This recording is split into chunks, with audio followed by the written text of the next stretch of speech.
आज की इस क्लास के तहत सभी विद्यार्थी ध्यान दें कि अब हम लोग जो शुरुआत करने चल रहे हैं उसमें इंग्लिश की उन बेसिक चीजों को हम लोग सीखेंगे कि जहां से आपके परीक्षा में मार्क्स कम हो जाते हैं।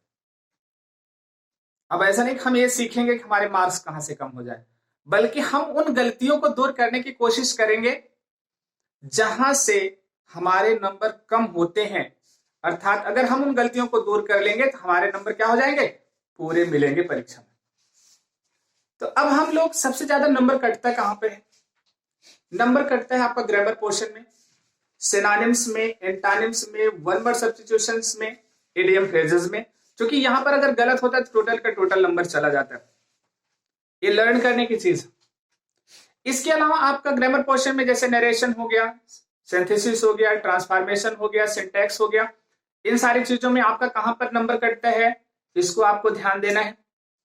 तो किस तरीके से आप अपने को इंप्रूव कर सकते हैं, इन चीजों को लेकर के हम वीडियो बनाएंगे। हम छोटी छोटी चीजों को आपको बताएंगे, क्योंकि आपको इसके पहले बेसिक सारी चीजें मतलब प्लेलिस्ट में दिया गया है। इस प्लेलिस्ट में अगर आप जाएंगे तो आपको वॉइस का, टेंस का, नरेशन का एक एक वीडियो मिलेगा। सिंपल सिंपल टॉपिक पर वीडियो बनाया गया। लेकिन आज की जो हम पहले क्लास ले रहे हैं, इस क्लास के तहत हम आपको छोटी सी एक्सरसाइज बताएंगे। उस एक्सरसाइज में आप लोगों को यह ध्यान रखना है कि किस तरीके से हम गलती को क्या कर सकते हैं, गलती को इंप्रूव करके, गलती को इंप्रूव नहीं बल्कि गलती में इंप्रूव करके। अब फिर कह दिया, गलती में इंप्रूव करने का मतलब है कि हम गलती को दूर करने की कोशिश करेंगे। मतलब जो हमारा करेक्शन है हम उसको सही करेंगे और गलतियों को क्या करेंगे, कम करेंगे। कहने का मतलब ए, और पूरे सेंटेंस हमारा क्या हो, करेक्ट हो, अर्थात सेंटेंस में कोई एरर ना हो। चलिए ठीक है, मान लीजिए हम पहला टॉपिक आपका लेते हैं। एक सिंपल सा सेंटेंस है, जैसे कह दिया गया कि हमने लिया, मान लिया टेंस बेस्ड ले लिया आपका टेंस, ठीक है, सिंपल सा हमने कह दिया। टेंस जब अंग्रेजी पढ़ाना शुरू होता है ना, टीचर सबसे पहले टेंस ही पढ़ाता है। अब बता देता है टेंस 3 प्रकार का होता है, और वो 3 प्रकार में आपको बता दिया कौन कौन सा टेंस हो गया। उसने लिया, बताया कि प्रेजेंट है, पास्ट है, और क्या है, फ्यूचर। प्रेजेंट, पास्ट और फ्यूचर, ठीक है। वो ये भी नहीं बताता, वो पहले बताता है, आपको ट्रांसलेशन बताता है, क्योंकि आप ट्रांसलेशन सीखे होते हैं। वो कहते हैं कि वह प्रतिदिन स्कूल जाता है। ध्यान दीजिए, वह कहता है कि वह प्रतिदिन स्कूल जाता है और पूछता है आपसे क्लास में, बेटा बताओ कौन सा टेंस है। आप तुरंत कहते हो, पुरानी पहचान आपको याद होती है, कितना है, ती है, ते है, आज दिया गया है, तो टेंस कौन सा हमारा है, प्रेजेंट टेंस है। अब देखिए कह दिया प्रेजेंट टेंस है, आपका ये प्रेजेंट टेंस लिखा भी गया है, बात तो सही है, प्रेजेंट टेंस। टीचर ने पूछा नहीं, फिर से बताओ प्रेजेंट में अच्छा कौन सा टेंस है। तो अब आपको पता हो गया कि इसका मतलब इन टेंस का प्रकार भी होता है। मतलब क्या, प्रेजेंट का प्रकार भी होता है, पास्ट का भी प्रकार होता है, फ्यूचर का भी प्रकार होता है। तो आपको पता हो गया कि कौन सा टेंस है। आप पहले ही पता है कि करता है, ती है, ते है, आदि दिया गया है, तो कौन सा टेंस होता है, प्रेजेंट का इनडेफिनिट टेंस। कौन सा टेंस, इनडेफिनिट। देखिए इनडेफिनिट तो अनिश्चय का बोध कराता है हमारा, लेकिन जो काम डेफिनिट होता है, मतलब रेगुलर इंटरवल पर होता रहता है, उसे हम कहते हैं प्रेजेंट इनडेफिनिट है। अब यहां पर लिख दिया गया आपका, इसका मतलब हो गया टेंस में प्रेजेंट, पास्ट और फ्यूचर होता है। अगर कहीं पर है लिखा है, वो किसी भी कंडीशन में अगर होगा तो कौन सा टेंस होगा, प्रेजेंट का। अब इसका मतलब प्रेजेंट का एक प्रकार हो गया इनडेफिनिट, दूसरा प्रकार हो गया कॉन्टिन्यूअस, कॉन्टिन्यूअस, और तीसरा प्रकार आपका क्या हो गया, परफेक्ट, और चौथा प्रकार आपका हो गया परफेक्ट और कॉन्टिन्यूअस। Perfect, continuous tense. देखिए अब ये 4 प्रकार हो गए। आपको लर्न करने का आसान तरीका, वो आसान तरीका है क्या, आपने कह दिया टेंस हमारे 3 प्रकार के होते हैं, प्रेजेंट, पास्ट और फ्यूचर। उस प्रेजेंट, पास्ट और फ्यूचर में सबसे पहला हमारा आता है indefinite, continuous, perfect, perfect continuous. अगर हम प्रेजेंट में जोड़ दिए तो प्रेजेंट का हो गया, अगर हम पास्ट में जोड़ दिए तो past indefinite, past continuous, past perfect, past perfect continuous.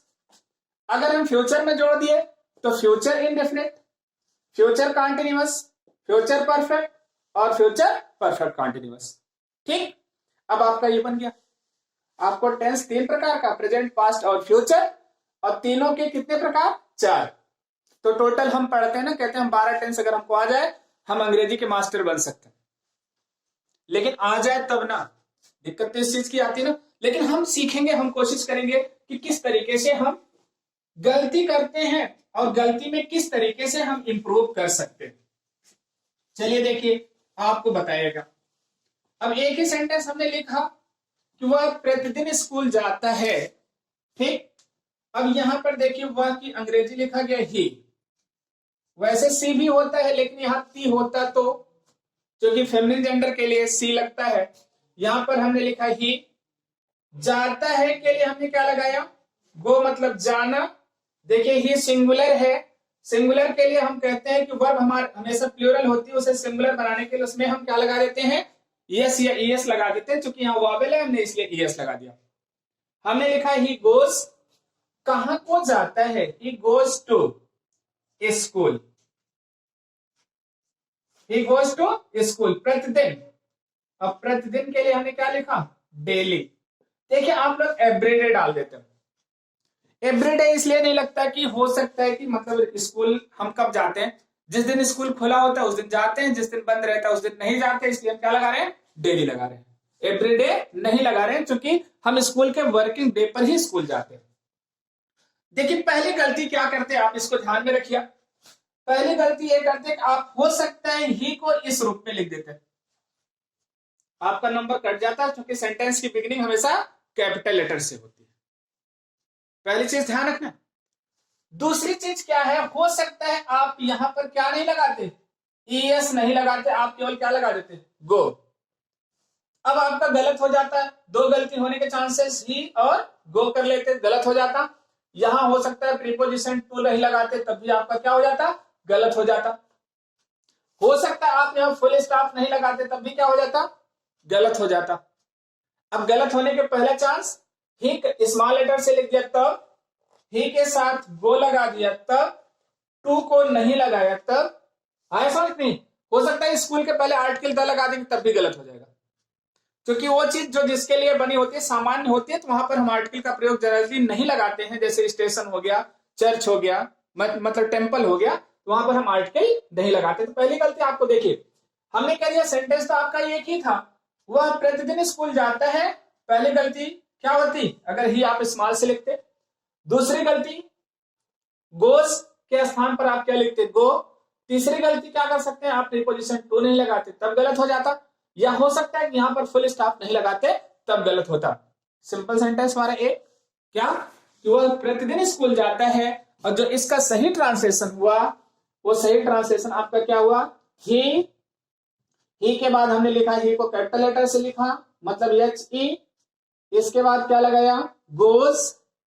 Goes में देखिए आपको पूरी तरीके से, क्योंकि वो वावेल है इसलिए ईएस लगाया गया, यहां पर प्रीपोजिशन टू लगाया गया, स्कूल डेली।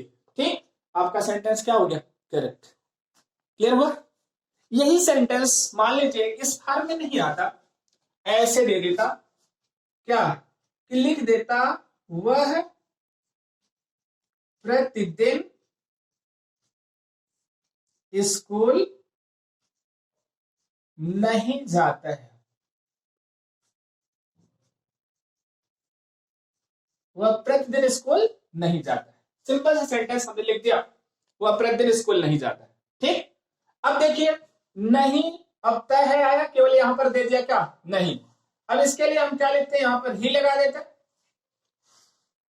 ही के बाद कभी कभी स्टूडेंट सीधे नॉट लगा करके लिख देता है, he not go to school daily. देखिए भैया ये क्या है ना, ये हम कहते हैं ना स्पीकिंग वाले सिखाते हैं। स्पीकिंग वाले क्या कहते हैं? कहते हैं टेंस की जरूरत नहीं पड़ती, हेल्पिंग वर्ब की जरूरत नहीं पड़ती, बस ऐसे हम बोल दिए कि नॉट गो टू स्कूल, हम समझ तो गए ही नॉट गो टू स्कूल, ठीक है। और कभी कभी ऐसा भी बोल देते हैं स्पीकिंग में, स्कूल नॉट गो टू ही, तब भी क्या हो गया आपका, गलत हो गया। अब ध्यान क्या रखने, क्योंकि निगेटिव जब सेंटेंस बनाएगा ना तो प्रेजेंट इंडेफिनिट की हेल्पिंग वर्ब लगाने की जरूरत पड़ती है। और हेल्पिंग वर्ब आपको बताया गया प्रेजेंट इंडेफिनिट की, वो हेल्पिंग वर्ब क्या होती है, डू डज होती है, ध्यान रखिएगा। अगर प्रेजेंट इंडेफिनिट सेंटेंस लगाएगा तो इसकी हेल्पिंग वर्ब क्या होती है, डू डज, क्योंकि पहला सेंटेंस बताया गया और इसका प्रयोग हम निगेटिव में करते हैं। तो इसका जो सही ट्रांसलेशन होगा, वो सही ट्रांसलेशन आपका इस तरीके से होगा। हम यहां लिखेंगे क्या, ही, इसके बाद क्या लगाएंगे, ही चूंकि सिंगुलर है तो हम डज लगा दिए, नॉट लगाए, इसके बाद क्या लिखे, गो। ध्यान रखिएगा, बहुत बड़ी ब्लंडर मिस्टेक करते हैं, यहां डज भी लगाते हैं, यहां गोज भी लगाते हैं, ये ब्लंडर मिस्टेक होती है। इसको दूर करना है कि हमको केवल एक ही वर्ब को सिंगुलर बनाना है, और चूंकि ही के साथ हमने डज सिंगुलर लगा लिया, ये इन्फिनिटिव का काम करती है, इसलिए वर्ब की फर्स्ट फॉर्म ही रहती है। हमने लिखा he does not go to school, क्या हो गया, डेली, आपका फुल स्टॉप, सेंटेंस बन गया आपका negative, he does not go to school daily. देखिए गलती इंप्रूव करने के लिए बता रहे, हम टेंस नहीं पढ़ा रहे यहां पर, इसलिए ही को स्मॉल से मत लिखिएगा, डज के साथ गोज मत लगाइएगा, और फुल स्टॉप लगाना मत भूलिएगा। ये चीज आप नोट करके रखिए, जब सेंटेंस बनाइए तो बार बार इन चीजों को ध्यान में रखिए, ठीक। अगला देखिए हम क्या कर सकते हैं, टेंस में बहुत कर रहे हैं, क्या सेंटेंस का पैटर्न चेंज किए, एक ही सेंटेंस लिखे, हमने लिख दिया यहां पर, क्या वह प्रतिदिन स्कूल जाता है। ध्यान दीजिए, क्या वह प्रतिदिन स्कूल जाता है, सिंपल सा सेंटेंस हमने लिया। अब देखिए यहां पर इंट्रोगेशन मार्क लगा दिया गया। अब आपको यह भी पता है कि yes or no answer type question है, yes or no answer type question हमेशा किससे स्टार्ट होता है, हेल्पिंग वर्ब से स्टार्ट होता है। अब प्रेजेंट इंडेफिनिट है, चूंकि ता है लिखा है यहां पर, हेल्पिंग वर्ब आपकी यहां पर पहले हम बता दिए क्या होती है, डू या डज होती है। चूंकि ही सिंगुलर में लिखा गया है इसलिए यहां पर हम सबसे पहले क्या लगाएंगे, डज लगाएंगे, ठीक है। यहां पर क्या हो जाएगा आपका, डज सबसे पहले आ गया। अब देखिए डज को हमने डू कैपिटल में कर दिया, क्योंकि सेंटेंस की बिगिनिंग हमारा हेल्पिंग वर्ब से हो रहा है। डज लिखा, इसके बाद क्या लिखा, he, does he go to school daily. देखिए does he go to school daily. अब क्या ध्यान रखना है आपकी बात, अगर इंट्रोगेटिव सेंटेंस है, अगर डी को कैपिटल से लिखा तो ही स्मॉल से हो जाएगा, यहां पर फिर क्या नहीं लगेगा, गोज नहीं लगाया जाएगा, तो स्कूल डेली, इतना आपको ध्यान में रखना है। तो क्या हो गया, does he go to school daily, आपका एक सेंटेंस पैटर्न बना कि क्या वह प्रतिदिन स्कूल जाता है, ठीक। देखिए इसके बाद क्या होता है, अगला सेंटेंस हम फिर आपको बताए, और वो सेंटेंस हमारा है कि एक आता है इंट्रोगेटिव सेंटेंस। यार इंट्रोगेटिव सेंटेंस क्या होता है, इसको समझ लीजिए। एक तो इंट्रोगेटिव ये हो गया, एक और डबल चक्कर वाला इंट्रोगेटिव, जिसे डबल इंट्रोगेटिव बोलते हैं। जैसे हमने लिखा कि वह स्कूल कहां जाता है, वह स्कूल कहां जाता है। अब कहां जाता है, वो अपना स्कूल का प्लेस नाम पूछ लिया, प्रयागराज इलाहाबाद में जाता है, ठीक है, प्रयागराज इलाहाबाद। अब दोनों हो गए, एक तो प्रयागराज बोले, एक इलाहाबाद बोले। अब ये भी चक्कर में मत पड़िए, दोनों एक ही मतलब क्या है, सिनोनिम कह सकते हैं यार, ठीक। अब देखिए कह दिया गया वो स्कूल कहां जाता है, हमने लिख दिया यहां पर क्या। अब कहां की अंग्रेजी सबसे पहले लिखना पड़ेगा, एक गलती देखिए हमसे भी स्टार्ट हो गई ना गलती, इसको दूर करते हैं कैसे, हम यहां पर लिखते हैं सबसे पहले क्या लिखेंगे, वेयर। वेयर मतलब क्या होता है, कहां। देखिए कंप्रहेंशन नहीं करते समय प्लेस को ध्यान में रखिए, अगर वेयर कहीं आ गया इसका मतलब प्लेस पूछ रहा है, वेयर। वेयर के बाद देखिए ही लिखा है, जिसके अकॉर्डिंग टू यहां पर क्या हो जाएगा, does he, where does he go to school. चलिए भाई यहां पर एक चीज छोड़ गया, डेली, तो हमने डेली छोड़ दिया क्योंकि सेंटेंस में नहीं लिखा इसलिए नहीं लिखा। अब देखिए वेयर में डब्ल्यू कैपिटल से लिखा गया, तब की बार डी भी हमने स्मॉल से कर दिया यहाँ की, जबकि डी इसमें कैपिटल से लिखा था। भी लिख दिया, गो लिख दिया टू स्कूल, क्या हो गया where does he go to school. एकदम सिंपल सा सेंटेंस यार, एक बार दिमाग में बना लीजिए, हमेशा क्या रहेगा करेक्ट रहेगा, सही रहेगा, गलत नहीं होगा। एक और सेंटेंस पैटर्न आता है, उसको भी आपको बता देते हैं, देखिए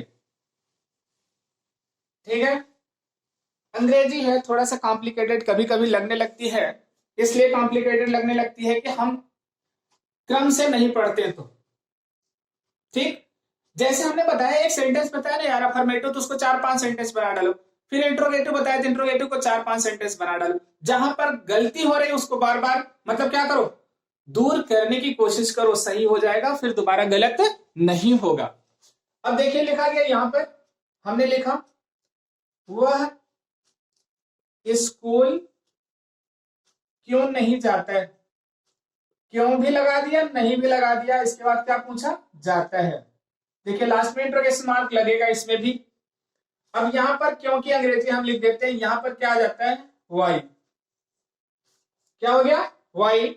वाई के तुरंत बाद हम यहां पर लगाते हैं डज, देखिए वाई के बाद डज हो गया, यहां पर क्या लगाते हैं he, why does he not go to school, why does he not go to school. आपके पास देखिए वाई लगाएगा डज, सब्जेक्ट के बाद नेगेटिव हमारा एडवर्ब आता है, हमने यहां नॉट लगा लिया, गो टू स्कूल, इसके बाद लास्ट में इंट्रोगेशन मार्क लगाया। अब के बाद ध्यान क्या रखना है कि हमेशा नेगेटिव एडवर्ब सब्जेक्ट के बाद आएगा, हेल्पिंग वर्ब सब्जेक्ट के पहले आता है, उसके पहले क्या आता है WH वर्ड आता है ठीक। ए सेंटेंस पैटर्न होता है कि हम एक सेंटेंस को लेते हैं, 5 सेंटेंस बनाते हैं और धीरे धीरे हम सेंटेंस को क्या कर लेते हैं सीख लेते हैं।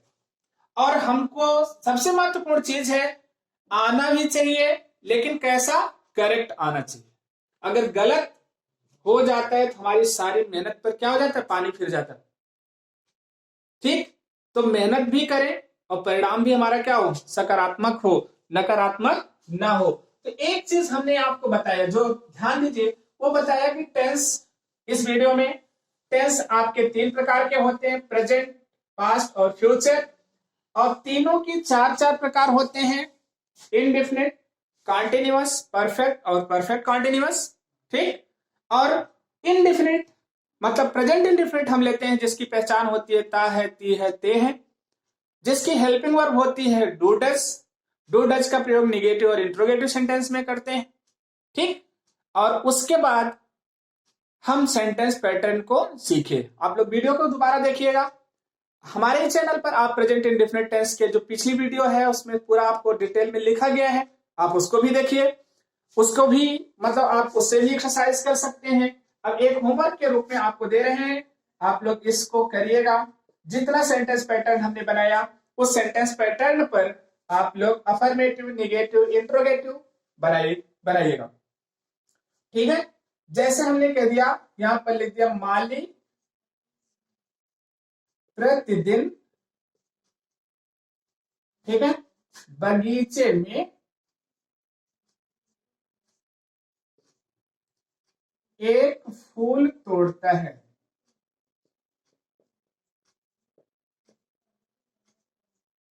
माली प्रतिदिन बगीचे में एक फूल तोड़ता है। ये आपका होमवर्क है। प्रेजेंट इंडेफिनिट का सेंटेंस पैटर्न हमारा इस तरीके से होता है, सब्जेक्ट वर्ब की फर्स्ट फॉर्म या वर्ब की फर्स्ट फॉर्म में यस या ईएस हम लगा देते हैं ठीक है। इसके बाद हम क्या लगा देते हैं ऑब्जेक्ट प्लस अदर थिंग्स, ये आपका पैटर्न ठीक। तो एक चीज आपकी शुरुआत कर रहे हैं आज हम, मतलब नए सत्र में कह सकते हैं 2022 की पहली वीडियो है ठीक है, एक शुरुआत आप लोगों को दे रहे हैं। अब आप लोगों की जैसी क्वेरी होगी, जैसी इंक्वायरी होगी, जिस चीज को आपको जरूरत पड़ती है उस चीज को आप लोग वीडियो देखने के बाद मेरे व्हाट्सएप नंबर पर, मेरे यूट्यूब चैनल पर आप कमेंट के माध्यम से आप बता सकते हैं, आपको उस टॉपिक की वीडियो आपको भेजी जाएगी। Okay, thank you for this class.